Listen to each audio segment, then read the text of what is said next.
नमस्कार, मैं अंजलि मिश्रा और स्वागत है आपका हमारे चैनल में। आपको बता दें कि उत्तर प्रदेश में 5 चरणों के मतदान संपन्न हो चुके हैं और ऐसे में सिर्फ 2 चरणों के मतदान बाकी है, जिसे लेकर इस वक्त सभी पार्टियां अपनी कमर कसते नजर आ रही है। और इन 2 बचे हुए जो चरण है मतदान के, इससे पहले ही पार्टियां अपनी जो है जमीनी जो मजबूती है उसे बरकरार रखने के लिए चुनावी प्रचार में जुटी हुई है। और ऐसे में सबसे दिलचस्प जो होने वाला है वो 7वें चरण का चुनाव होने वाला है, क्योंकि 7वें चरण का चुनाव 7 मार्च को आखिरी चरण का चुनाव होगा। और ऐसे में बनारस जो है, काशी जो है, इस वक्त एक जंगी अखाड़ा बन चुका है, क्योंकि इस बार यहाँ पर अखिलेश यादव, ममता बनर्जी और देश के प्रधानमंत्री नरेंद्र मोदी जी आमने सामने होंगे। जहां पर एक तरफ बनारस को प्रधानमंत्री नरेंद्र मोदी जी का गढ़ माना जाता है, तो वहीं इस बार बनारस में ही जो है नरेंद्र मोदी जी के खिलाफ अखिलेश यादव और पश्चिम बंगाल के मुख्यमंत्री ममता बनर्जी एक साथ जनसभा को संबोधित करने वाले हैं, रोड शो करने वाले हैं। जी हाँ, बिल्कुल सही सुना है आपने। आपको बता दें कि विधानसभा चुनाव का 5वां चरण संपन्न होते ही सियासी दलों का जो फोकस है अब पूर्वांचल के विभिन्न जिलों पर है। और इन विभिन्न जिलों के में मतदान 7वें और अंतिम चरण यानी 7 मार्च को होने वाले हैं। और ऐसे में अब काशी सियासी रण का केंद्र बना हुआ है। इसके लिए समाजवादी पार्टी ने भी कमर कस ली है। सपा अध्यक्ष अखिलेश यादव और पश्चिम बंगाल के मुख्यमंत्री ममता बनर्जी 3 मार्च को बनारस आ रहे हैं। ममता बनर्जी 2 मार्च को शाम को ही बनारस पहुंच जाएंगे। इसके बाद उनका जो शेड्यूल है कुछ इस तरीके से तैयार हुआ है कि वो शाम को बनारस पहुंच जाएंगी। उसके बाद वो गंगा आरती में जो है पार्ट लेंगी। गंगा आरती में पार्ट लेने के बाद गंगा आरती देखेंगी और 3 की सुबह को श्री काशी विश्वनाथ मंदिर में दर्शन करके पूजा करेगी। दोनों नेता रिंग रोड के पास जो एड़े में जनसभा को संबोधित करेंगे। और इसके बाद अखिलेश पूर्वांचल में चुनाव प्रचार और जनसंपर्क अभियान को धार देने के लिए जो है आजमगढ़ को अपना केंद्र बनाएंगे। वहीं राष्ट्रीय अध्यक्ष आजमगढ़ के अलग अलग जिलों में जाएंगे और अपने प्रत्याशियों के पक्ष में माहौल बनाने की भी कोशिश करेंगे। इसके अलावा सपा गठबंधन के जो सहयोगी है, सुबह सपा अध्यक्ष ओम प्रकाश राजभर अपना दल, कामरावादी की अध्यक्ष कृष्णा पटेल भी काशी को केंद्र बिंदु बनाकर पूर्वांचल के विभिन्न जिलों में जाकर अपने प्रत्याशी को वोट देने के लिए लोगों से अपील करेंगी। स्वामी प्रसाद मौर्य और दारा सिंह चौहान का भी चुनावी दौरा प्रस्तावित है। ऐसे में बता दें कि पूर्वांचल में जमीनी मजबूत करने के लिए जो जमीन है उसे मजबूत करने के लिए 3 मार्च को सपा और मुखिया अखिलेश यादव और पश्चिम बंगाल के मुख्यमंत्री ममता बनर्जी एक साथ आएंगे। और ये दोनों जो है संयुक्त रैली बनारसी के रिंग रोड से के किनारे से होंगे। और एड़े में जनसभा के बाद दोनों नेता शहर, उत्तरी, दक्षिण और कैंट विधानसभा क्षेत्र में रोड शो करने वाले हैं। यानी भव्य रोड शो करने का इनका प्लान है, ताकि यहाँ पर ये अपनी ताकत, अपना शक्ति प्रदर्शन कर सके।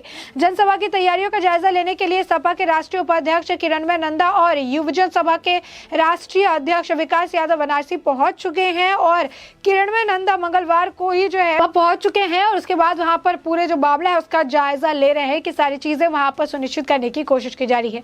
अब ऐसे में आपको बता दें कि ममता बनर्जी और अखिलेश यादव दोनों ही जो है भाजपा और खासकर देश के प्रधानमंत्री नरेंद्र मोदी जी को हराने की मंशा रखते हैं। और ऐसे में ये दोनों एक दूसरे का समर्थन करते नजर आते हैं, चाहे ये खुद जाकर करे या अपने तरफ से किसी बड़े नेताओं को भेज दे। पश्चिम बंगाल के चुनाव के वक्त में भी अखिलेश यादव समाजवादी पार्टी की तरफ से ममता बनर्जी को पूरा समर्थन किया गया था और अभी उससे ही फेवर को रिटर्न करने के लिए ममता बनर्जी खुद आई हैं उत्तर प्रदेश में और यहाँ पर समाजवादी पार्टी का समर्थन कर रही हैं। इससे पहले भी एक जनसभा को अखिलेश यादव और ममता बनर्जी ने साथ मिलकर संबोधित किया था। इस दौरान उन्होंने फुटबॉल फेंकी थी और ये बात कही थी कि खेला हो बे। और इस दौरान भी बीजेपी पर जमकर निशाना साधा था जो है ममता बनर्जी ने। उस दौरान भी ममता बनर्जी ने काफी सारी जो है तीखी प्रतिक्रिया दी थी भाजपा को लेकर। और एक बार फिर से ममता बनर्जी और अखिलेश यादव जो है साथ आने वाले हैं बनारस में। और बनारस को चूंकि प्रधानमंत्री नरेंद्र मोदी जी का गढ़ कहा जाता है, तो ऐसे में बनारस में जो है एक आपको कहते हैं कि राजनीति का एक अलग ही जो है एक नज़ारा देखने के लिए मिलेगा। सभी पार्टियों के अलग अलग जो अध्यक्ष है, सभी पार्टी के जो मेन लीडर्स हैं वो रण में होंगे। आखिरी चरण का मतदान होगा वहां पर और ये हर चरण के बढ़ते मतदान के साथ काफी ज्यादा दिलचस्प होता नजर आ रहा है। और ये कहना गलत नहीं होगा कि आने वाले वक्त के साथ उत्तर प्रदेश का चुनाव जो है और भी ज्यादा दिलचस्प होता नजर आ रहा है। अब ऐसे में आपको बता दें कि चूंकि उत्तर प्रदेश में 5 चरणों के जो मतदान है वो संपन्न हो चुके हैं और सिर्फ इस वक्त जो पूर्वांचल है इसके ऊपर सभी पार्टियों का जो मेन केंद्र वो बन चुका है। पूर्वांचल की सभी सीटों पर अब वो अपना दबदबा कायम करने की कोशिश कर रहे हैं और अभी पार्टी के सभी बड़े नेताओं का जोर पूर्वांचल की सीट पर है। पूर्वांचल की में जो है दोनों चरणों में अब मतदान होना है और दोनों चरणों में तकरीबन 100 से ज्यादा सीटें हैं जहां पर चुनाव छठे और सातवें चरण में होना, यानी कितना ज्यादा ये अहम है। आप समझ सकते हैं कि आखिर क्यों यहाँ पर जो है लड़ाई ज्यादा मजबूत है। इसी क्रम में समाजवादी पार्टी के राष्ट्रीय जो प्रमुख है महासचिव राम गोपाल यादव वो बनारस एयरपोर्ट पहुंचे हुए हैं जहां सपा नेताओं ने उनका स्वागत भी किया और इस दौरान 3 मार्च को अखिलेश यादव और पश्चिम बंगाल की मुख्यमंत्री ममता बनर्जी जो रोड शो करने वाली है इसे लेकर राष्ट्रीय प्रमुख महासचिव राम गोपाल यादव सड़क मार्ग के शहर के लिए रवाना हो गए और सपा नेता ने बताया कि 3 मार्च को सपा प्रमुख अखिलेश यादव और बंगाल के सीएम ममता बनर्जी का दौरा है। उनके कार्यक्रम की तैयारी को देखने के लिए ही वो बनारस में आए हुए हैं, उनका आगमन हुआ है ताकि वो इस पूरे मामले में जो है इसका जायजा ले सके, सही तरीके से देख सके। 3 तारीख को जो है यहाँ पर रोड शो होने वाला है और साथ ही जनसभा को भी संबोधित करने वाली है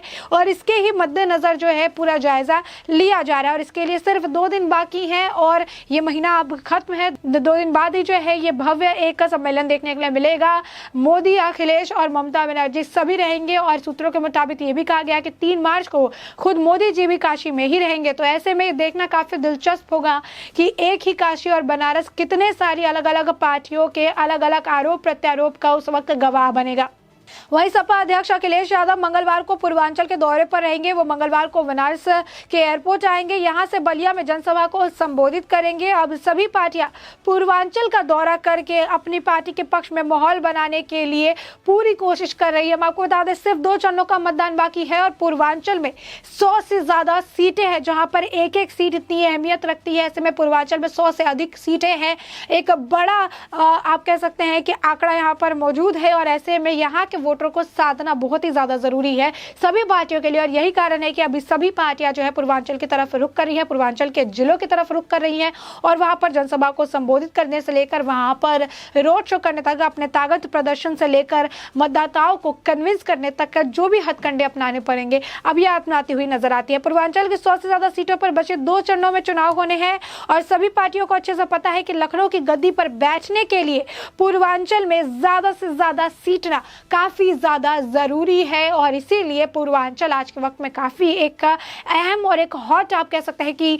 सीट बनता हुआ नजर आ रहा है, जहां के जिलों में जहां के वोटरों को साधने की कोशिश में सभी पार्टियां लगी हुई हैं। ऐसे में बता दें कि छठे चरण में 10 जिलों की 57 विधानसभा सीटों पर 3 मार्च को मतदान होगा। अधिसूचना 4 फरवरी को जारी की गई थी। छठे चरण में 11 सीटें अनुसूचित जाति के लिए आरक्षित है। तो ऐसे में बढ़ते हुए हर एक कदम के साथ, बढ़ते हुए हर एक चरण के मतदान के साथ उत्तर प्रदेश का जो ये चुनाव है काफी दिलचस्प होता नजर आ रहा है। वैसे में 7 चरणों में मतदान संपन्न होंगे और 10 मार्च को रिजल्ट आएगा और 10 मार्च को ही पता चलेगा कि उत्तर प्रदेश की सत्ता में वापसी फिर से कौन कर रहा है, उत्तर प्रदेश की सत्ता इस बार किसके हाथ चढ़ेगी। तब तक के लिए आपने ये पूरा मुद्दा जाना कि किस तरीके से 3 मार्च को अखिलेश यादव और ममता बनर्जी जनसभा को संबोधित करेंगे और रोड शो करके अपने शक्ति प्रदर्शन करते हुए नजर आएंगे। तो इस पूरे मुद्दे पर आपकी भी जो राय हो हमें कमेंट सेक्शन में कमेंट करके जरूर बताएं।